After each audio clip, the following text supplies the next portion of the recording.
φέραν εις πέρας άψογα τις υπηρεσίες και σηκώσανε την πόλη και το ανάστημα, δείχνοντας πόσο αξιόπιστες είναι και δεν πρέπει ποτέ να ξεχνάμε ότι σε αυτές τις συνθήκες οι εργαζόμενοι παλεύουν με τις χερικές συνθήκες και με τον καύσιμο.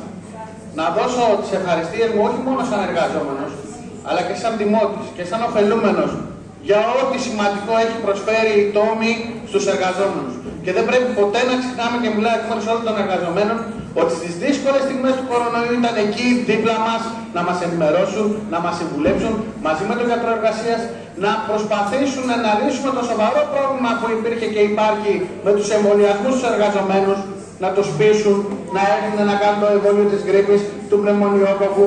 Και εγώ, σαν ωφελούμενος όπως και πολλοί συνάδελφοι, τρέξαμε και κάναμε τα εμβόλια. Πλην όμως θα πρέπει να μην ξεχνάμε κάτι πάρα πολύ σημαντικό. Τραγική έλλειψη σε κτηριακές υποδομές στο Δήμο μας. Τραγικότατη. Δεν έχουν πού να κάτσουν οι υπάλληλοι. Δεν έχουν πού να στεγαστούν οι υπηρεσίες. Εν τούτης όμως η πολιτεία φροντίζει. Φροντίζει όμως όχι για τις δομές υγείας, όχι για την τοπική αυτοδιοίκηση. Φροντίζει άμεσα να βρεθούν καζίνο, χώροι για τα καζίνο. Φροντίζει για να βρεθούν χώροι ακόμα και σε περιοχές Natura να χτιστούν ξενοδοχεία.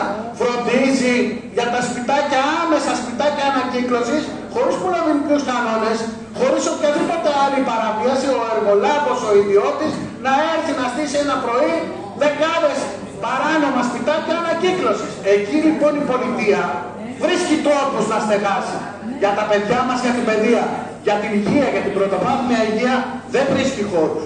Δεν βρίσκει για τα νοσοκομεία που έκλεινε μέχρι πρότινος.